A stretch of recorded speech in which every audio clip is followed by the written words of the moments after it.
Welcome to Season 2 of the Wood Podcast. This is a lo-fi skateboard podcast where we talk about where we're from, our beginnings, our boards, our back problems, and our homies. We love the pros, but there's also a whole world of B-team celebrities, ramp builders, local rippers, little groms, and all the people you don't get to hear about on a normal basis. And who knows, you might actually hear a pro or two on here one day. But for now, enjoy the deep cuts. Okay, I made myself a little rig, a recording rig.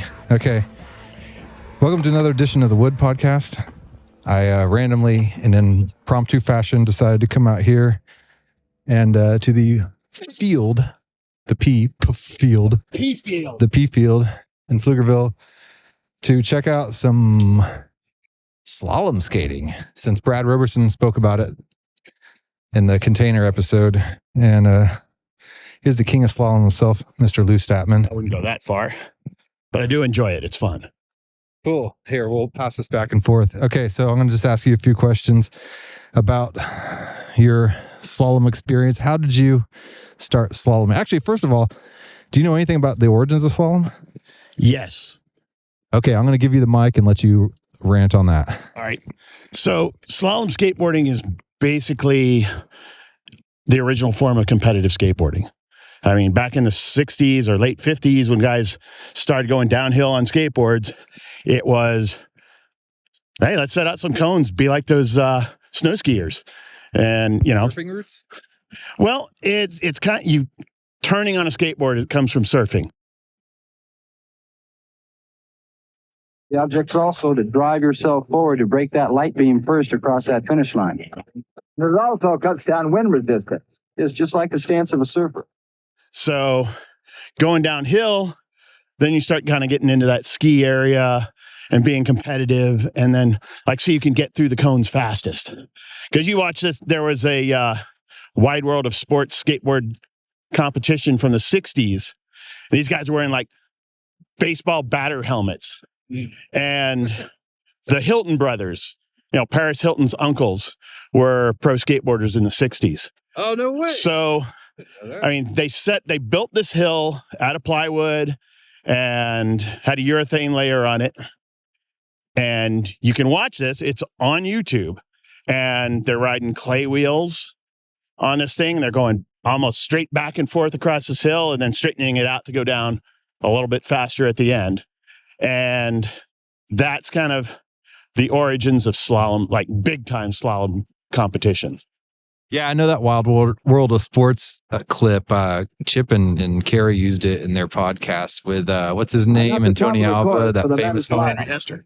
Slalom finalist Henry Hester getting ready here. And Henry, it's his 8-second course. What do you concentrate on? Well, the thing that just about everyone's concentrating on is the start here. The start is real touchy. If you go through those lights too soon, you're going to get a red light, just like in the drag. And of course, you made it to the finals yourself when your opponent, John Hudson, nearest to the camera, started too soon and received a red light, as in the drags, giving him 0.7 of a second penalty. Look at his board right there. So you really have to be very careful at the start. Careful on the start, and you get 2 free cones that you can knock over, obviously, and you can. It's hard to take 2 cones and then hope you aren't going to hit another one. Yeah. Henry's a good friend of mine. He actually came out for my wedding a couple years ago. No way. Yeah. And yeah, it's basically that same hill or that same wooden ramp that they built that they came and reused. And I think that was at the, I can't remember which skate park it was at. But Henry said to get those 2 runs that they actually aired on Wide World of Sports, they probably raced about 10 times because the timer wasn't working or the cameras weren't set right. So they just, they had to go back until they actually got the 2 good runs so that they could count the race.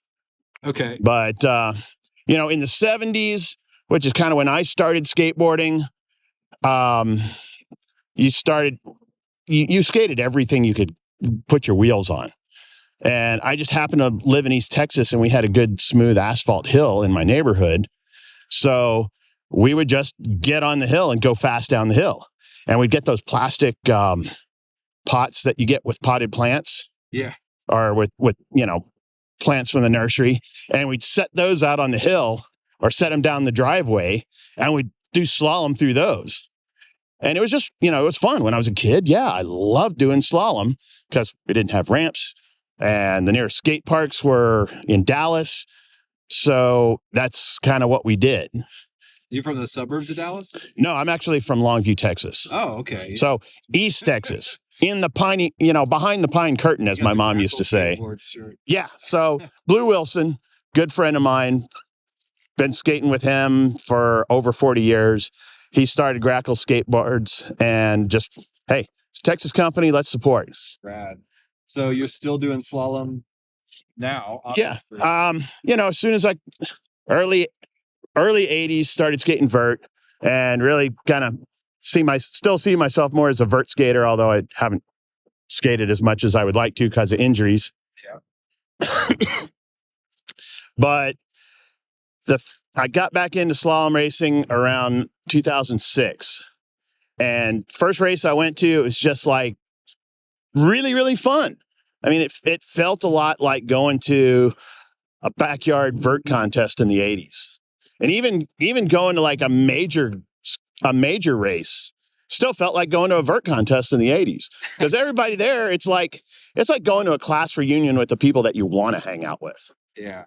And it's fun. I mean, sure, I'm a competitive person, so I like to do well.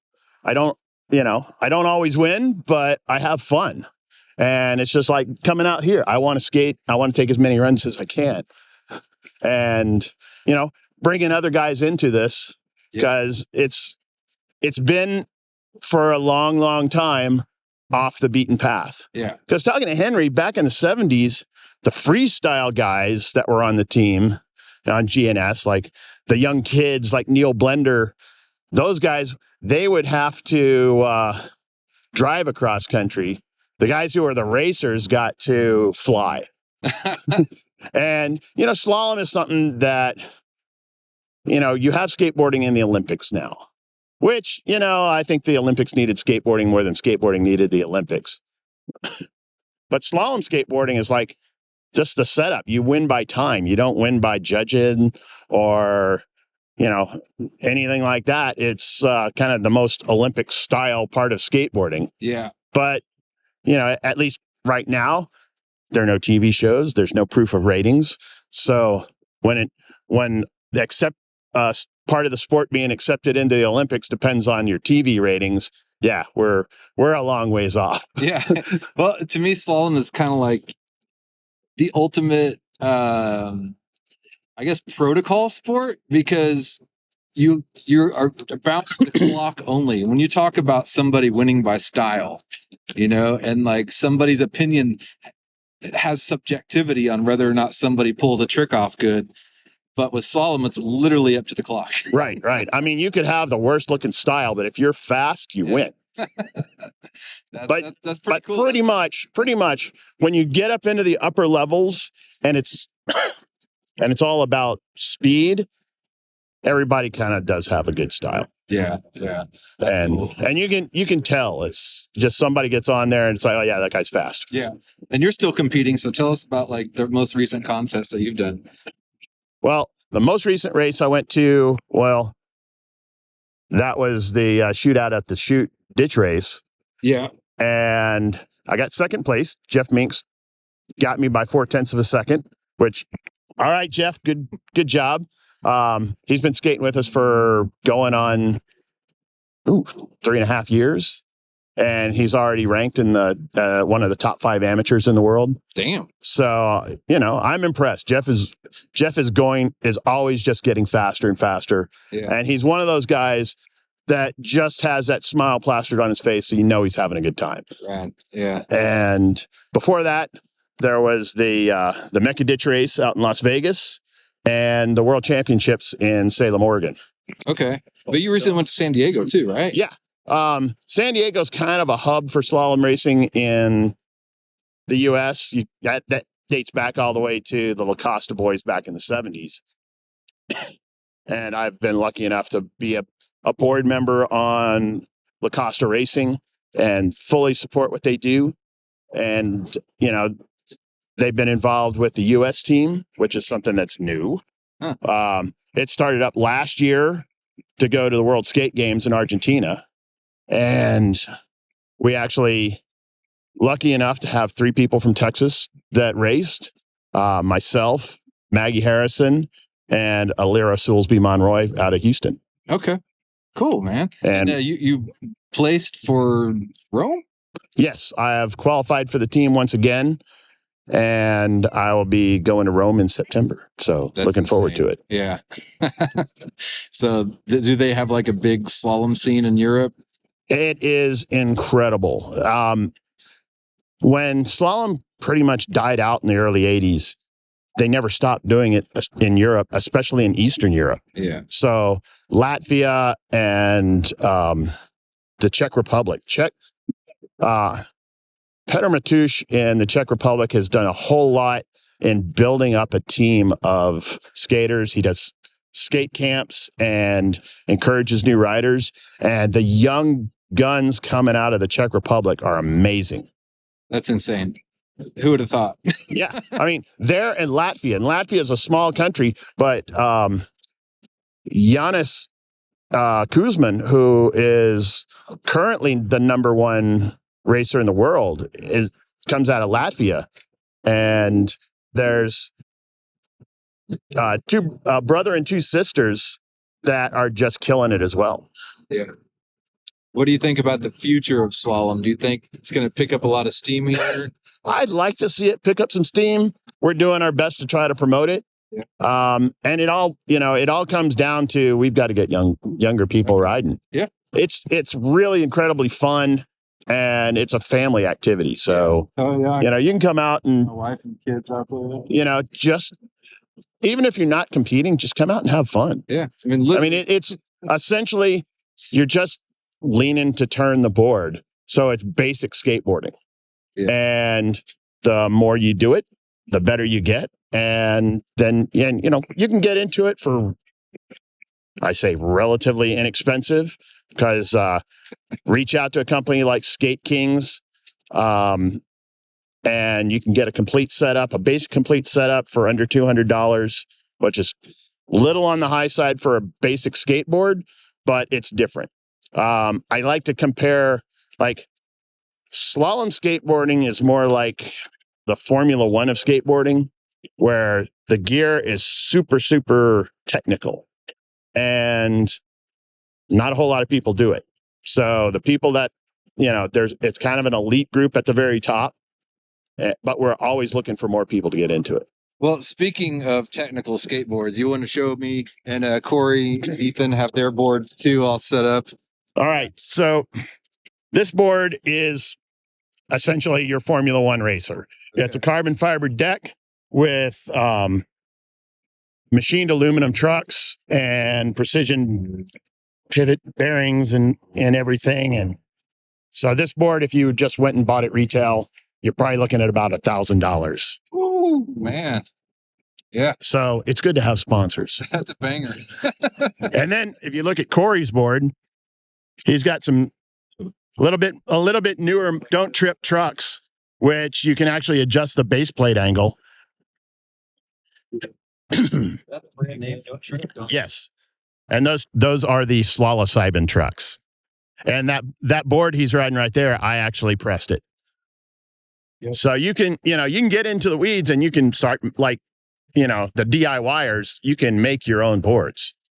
And then you go over to Ethan's board there. He's got the don't trip trucks, and that's the Skate Kings Richie Carrasco Brown Bomber. And I like to call Richie Coach, because when you're talking about setting up a board, just tell Richie your size and your weight and what your experience is, and he can put that board together where it shows up and you're just ready to ride. Cool. That's rad, man. Any final thoughts you want to say to people interested in getting into slalom? Give it a try. We need a lot of younger kids coming out and doing this, and I think there's a lot of kids that could be really, really good. Yeah. And just give it a try. Yeah. Okay. You want to pass the mic to Cory? All right. Here real quick. Say a quick little word about it. What's up, Cory? Hey, Yeah, man. So you're like a vert skater.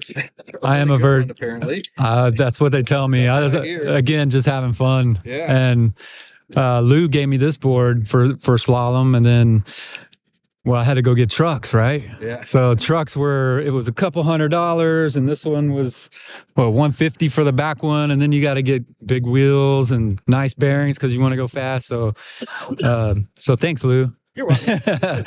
So this one, I think right under $500, but it's all about, I mean, I'm getting a little bit older, and I've had some health issues, so I can't ride vert. Yeah. So I really enjoy just getting out in the sunshine, wiggling my butt, see if I can go fast, and hanging out with some good friends. Do you want to compete as well, or are you just kind of kicking it? I will, but like he was talking about, it's all just to go see my friends and hang out. Like we've got that, the TXO contest in Hockley. Was that 16th, 17th? I'm going to go down there, take the old RV, spend the night in the parking lot, wake up and do a contest. So it's just going to go down there and hang out and just have fun, you know. But if I place, cool. Yeah. Or if I don't, that's cool too. Yeah, still a good trip. Yeah. Yeah. So, fun. Right, man. Yeah. All right, man. Yep. Here you go. Ethan. Hey, man. Hey, how's it going? That's good. And tell me a little bit about you and your setup here. How you got into slalom? Well, got in slalom probably 2006-ish, around then. Was doing it for a few years, got out of it, got back into it, and not looking back. I'm going to keep doing it. I love it. It's one of my favorite things. I skate parks and everything, but I love coming out here and skating with Lou and Cory and whoever's out here. It's always a good time. That's rad, man. And tell me about your board here. This is Skate Kings, Richie Carrasco, which actually won at the Texas Sizzler. Yeah. You won that? Yeah. Oh, sweet. And Richie signed it for me. It's a great board. I always love Skate Kings boards. I have several of them. And yeah, bonus but Texas Sizzler is a swag pile. So rad, man. I'm gonna go to that then. Yeah, it's great. Awesome, man. Well, thanks. Yeah, and let's hit these cones again. Right on. Thank you for listening to the Wood Skateboard Podcast. I hope you enjoyed the episode. If you have any questions or want to learn more, just go to theskategym.com. Now quit listening here and get out and skate.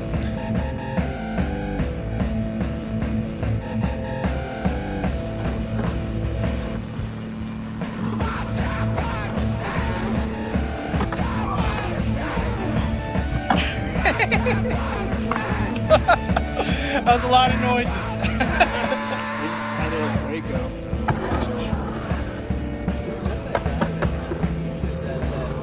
Brought to you by Eureka Street Creative, The Skate Gym, Hellsick, and Beware Skateboards.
Yeah.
G-turn.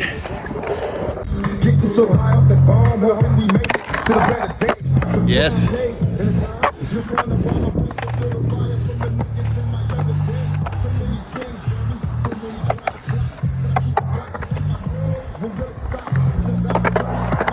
Nice.